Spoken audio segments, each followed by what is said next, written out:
안녕하세요. 요즘 해바라기 꽃이 참 예쁘더라고요. 그래서 해바라기 꽃을 그려보고 싶었어요.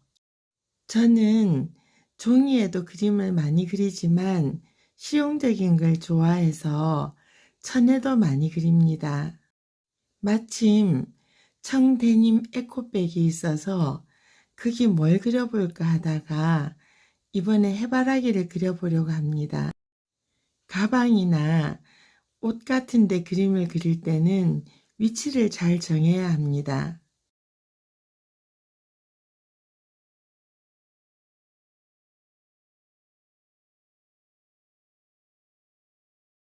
자리를 잡았으면 그 그리고 싶은 소재에 대해서 면밀하게 관찰하는 게 중요해요.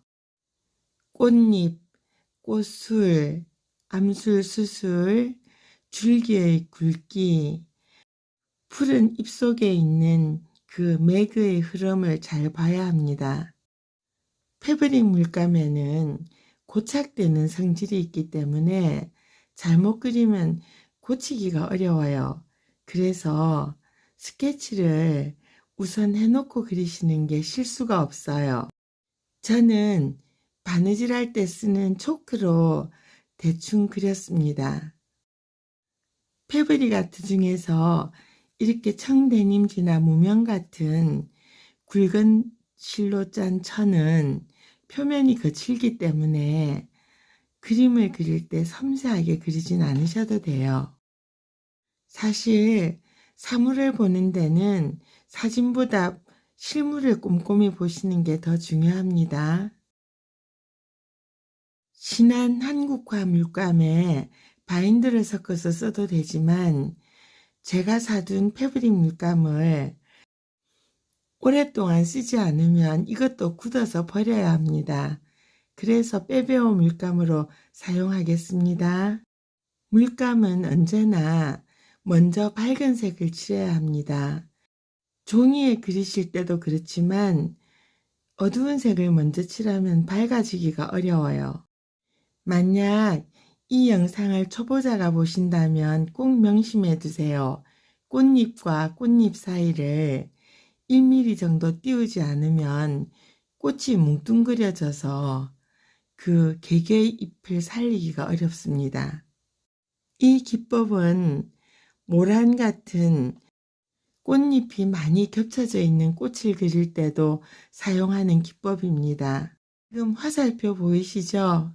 많은 분들이 무명 같은 천을 선호하시는데 무명 같은 천이나 이런 천에는 물감이 스며들어서 꼼꼼히 바르고 나중에 다시 덧발라야 하는 걸 명심하세요. 처음에 01번 밝은 옐로우를 바른 다음에 두 번째는 좀 짙은 옐로우를 바릅니다. 그래서 입체감을 살려주는 거죠. 처음에 밝은 색은 전체를 바르고 뒤에 좀 짙은 노란색을 바를 때는 5분의 3가량 부드럽게 펴줘야 합니다. 만약 한 가지 색깔만 바르면 그러셔도 되겠지만 그림이 좀 어린이 그림처럼 보여요. 이 기법을 그라데이션이라고도 하지만 우리 전통 그림 기법으로는 발임이라는 말이 있습니다. 혹시 여러분들이 지루해 하실까봐 제가 이까지를 먼저 끊어서 하고 있는 거예요. 노란색을 전부 다 칠하고 다음에 다시 진노랑을 전부 다 칠하면 똑같은 걸 반복해서 보시는 게 너무 피곤하실 것 같아서요. 꽃잎을 그린다는 건 어찌 보면 반복이에요. 그 색깔을 입히는. 한 가지 또 알려드릴 것은 처음에 밝은 노랑을 칠했다가 나중에 여기서는 선플라워 옐로우라고 하는데 이 진노랑을 칠하실 때 꼭 일률적으로 난 5분의 3만 하겠다, 반만 하겠다 이렇게 안 하셔도 돼요. 햇빛에 따라 더 밝게 보이는 잎도 있고 좀 어둡게 보이는 잎도 있기 때문에 일률적으로 안 하시는 게 더 자연스럽습니다. 진노랑을 칠하셨으면 꽃잎의 바깥쪽 끝에서부터 밝은 노랑을 한 번 더 부드럽게 발림을 해주세요. 그러면 두꺼운 천에 물감이 스며든 곳을 메꾸게 되기도 하고 또 한 가지는 그림이 더 자연스러워집니다. 이건 해바라기뿐 아니라 어떤 꽃을 그릴 때도 그렇게 하시는 게 좋아요. 그리고 천의 그림을 그리실 때는 그 천이 두꺼울 때는 특히나 붓질을 천천히 하셔야 합니다. 붓질을 빠르게 하시면 천의 겉에만 물감이 묻어서 나중에 스며들고 나면 그림이 깨끗하지 않습니다. 그래서 두껍고 거친 조직은 물감 스며든 곳을 볼 때마다 이쪽을 그리다가도 다시 붓이 가서 그걸 메꿔야 돼요. 안 그러면 잊어버리게 돼요. 저는 한지의 그림을 그리는데 제가 본래 손이 좀 빠르다 그래요. 그러면 한지의 그림도 한지의 그림이 스며들고 나면 그림이 구멍이 생기기도 해요. 물론 바늘구멍 같은 작은 구멍이지만 그러나 그런 데가 몇 군데 생기면 그림이 완성도가 떨어집니다. 그래서 여러분들께 붓질은 천천히 하시고 또 빈자리 없이 꼼꼼히 메우라는 말씀을 강조할 수밖에 없어요. 그림을 다 안 보여드리면 복습할 기회가 없고 또 다 보여드리자면 너무 길어져서 제가 속도를 올렸어요. 이 청대님 에코백은 서울 동대문 시장 갔을 때 지나가다가 예쁘길래 샀어요.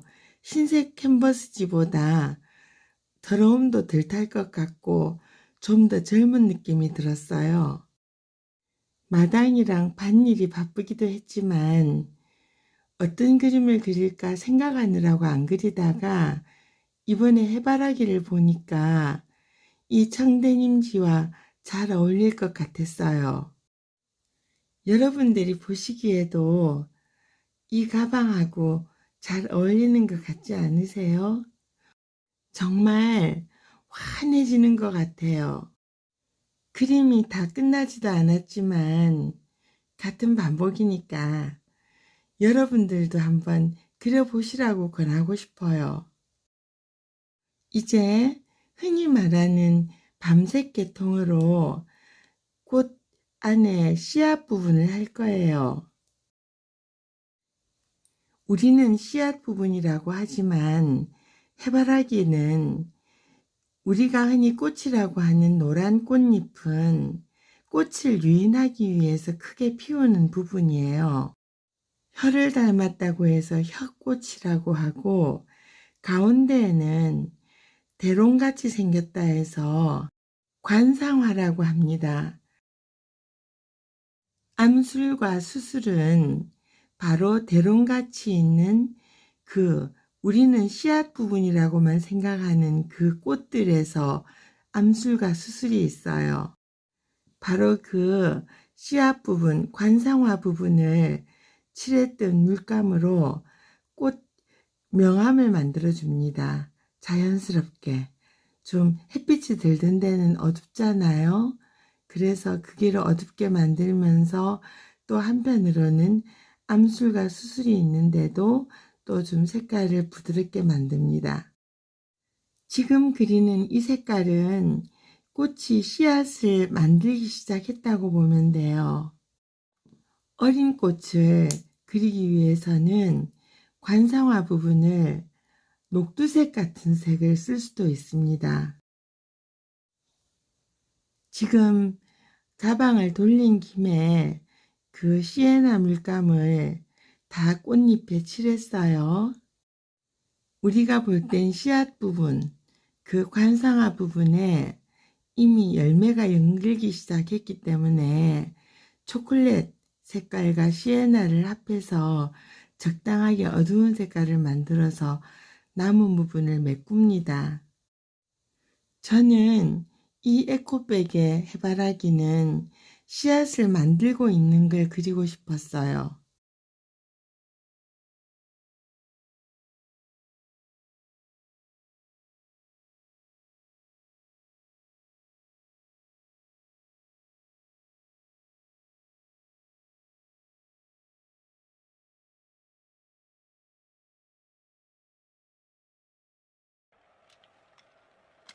혼자 두서없이 하다가 잎을 채색할 때 안 찍었어요. 했다 치고 올리브 그린으로 그렸어요. 이 패브릭 물감은 반드시 드라이기로 완전히 말려주세요. 완전히 마르지 않은 그림을 더 손질하다가 자칫하면 손에 물감이 묻어서 옷감 전체에 묻혀 놓습니다. 만약 드라이기로 안 말리실 거면 다 마르기를 기다리셔야 됩니다. 올리브 그린에 그 쓰시고 있던 밝은 옐로우를 섞어서 맥을 잘 그려야 합니다. 잎맥은 제가 하는 걸 잘 보시고 분명하게 표현해 주세요. 꽃을 정성껏 그렸는데 잎맥을 허술하게 대충 그리면 그게 나무의 눈에는 다 보이게 돼요. 저도 배우는 중이지만 대가들은 소소한 하나가 없어요. 그 어떤 것도 모두 가장 중요한 것처럼 그리시더라고요. 집신을 잘 그리려고 박물관에 3번 가셨다는 선생님도 본 적이 있어요. 그림이 다 그려졌으면 드라이기로 말린 후에 다리미로 확실하게 다려주세요. 다림질한 패브릭 물감은 물에 지워지지 않습니다. 해바라기는 씨앗이 정말 많이 열리잖아요. 이 가방을 드는 분이 하는 일마다 결실이 그렇게 많이 열리기를 바라는 마음으로 이 그림을 그렸어요. 해바라기 그림은 그렇게 어렵지 않으니까 한번 그려보세요. 감사합니다.